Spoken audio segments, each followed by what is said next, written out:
3천만 원으로 아파트를 매수했는데 이제 2년 만에 팔았거든요. 5배 정도 가격이 넘게 뛰었어요. 6배 가까이 뛰었으니까 투자금 대비 한 6배 정도의 순수익을 올렸다 이렇게 볼 수 있어요. 당시에는 신의 한 수라고 볼 수가 있습니다. 저평가된 지역을 사야겠다라는 생각이 들었고, 그곳이 저는 이제 이라고 생각했습니다. 가장 중요한 곳은 결국은 저희는 지금 이제 서울을 떠나서 경기도로 가고 있습니다. 여기는 저평가 지역인데 지금도 분위기가 여기도 뜨거워요. 심지어 경기도인데도 불구하고 지금 분위기가 굉장히 뜨거워가지고 지금 이 정도 가격대면 저평가다라는 것들이 몇 개 있는데, 이제 그런 것들이 또 팔리게 되면 그 다음 매물, 더 비싼 아파트가 이제 팔리겠죠. 그러면서 이제 시세가 조금씩 상승하는 겁니다. 가장 괜찮은 저가 물건들이 팔리니까 이제 바로 이제 남은 물건들이 비싼 물건들밖에 없잖아요. 근데 결국은 그런 물건들이 이제 하나 팔리면 곧 그 아파트가 이제 시세가 되는 거거든요. 경기도 아파트를 모두 다 추천드리는 건 아니고, 그 중에서도 그 오르는 지역들이 있거든요. 그 오르는 지역 위주로 먼저 물건을 검토해 보시는 게 가장 좋죠. 투자를 좀 어떻게 시작하셨어요?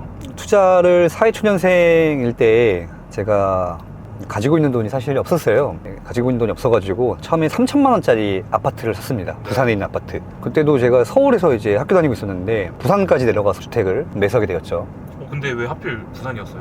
제가 공부를 하고 또 경제 쪽을 전공하다 보니까 서울 아파트가 좀 비싸다는 생각이 들었고, 서울 수도권보다는 어쨌든 좀 더 저평가된 지역을 사야겠다라는 생각이 들었고, 그곳이 저는 이제 부산이라고 생각했습니다. 3천만 원으로 아파트를 매수했는데 이제 2년 만에 팔았거든요.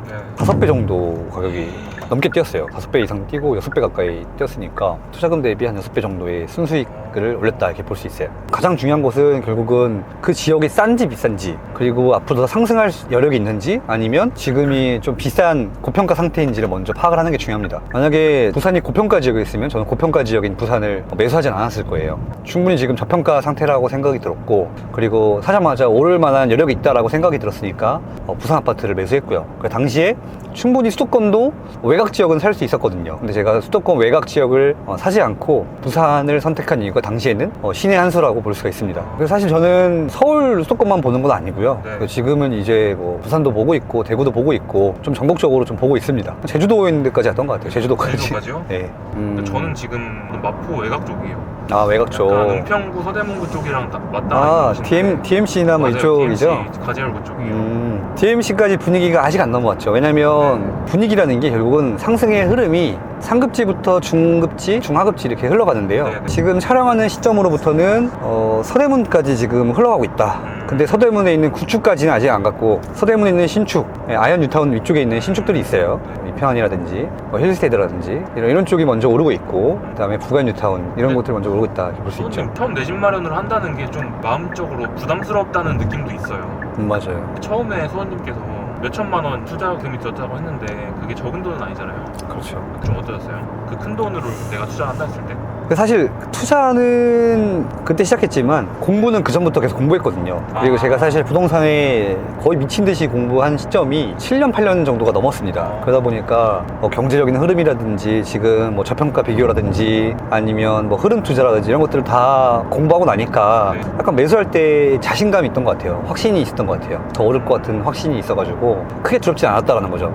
근데 만약 제가 그렇게까지 공부를 안 했으면 많이 두려울 것 같아요. 확신이 없기 때문에? 네, 확신이 없기 때문에.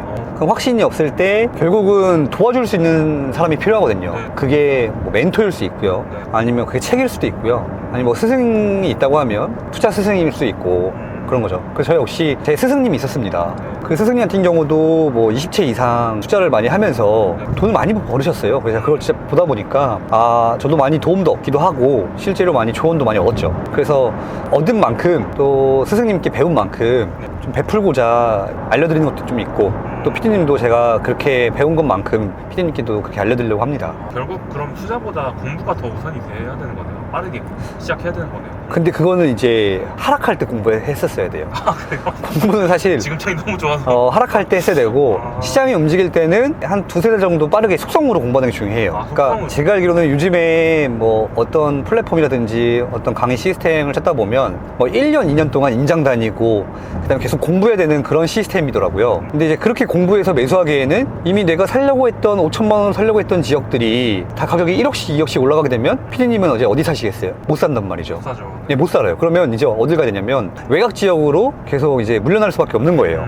그렇기 때문에 시장의 흐름이 멈춰 있고 하락장일 때는 어떤 공부를 해야 되냐면 하나씩 분석하고 입지 분석하고 그 다음에 흐름 파악할 수 있는 공부를 해야 되고, 그 다음에 이제 좀 시장의 분위기가 흘러나온다, 아니 좀 분위기가 뜨거울 때는 빠르게 습득하고 알고 빠르게 파악을 해가지고 매수할 수 있는 그런 공부를 하는 게 중요합니다. 왜냐면 먼저 하나 등기를 쳐놓고 그리고 나서 공부해도 늦지 않거든요.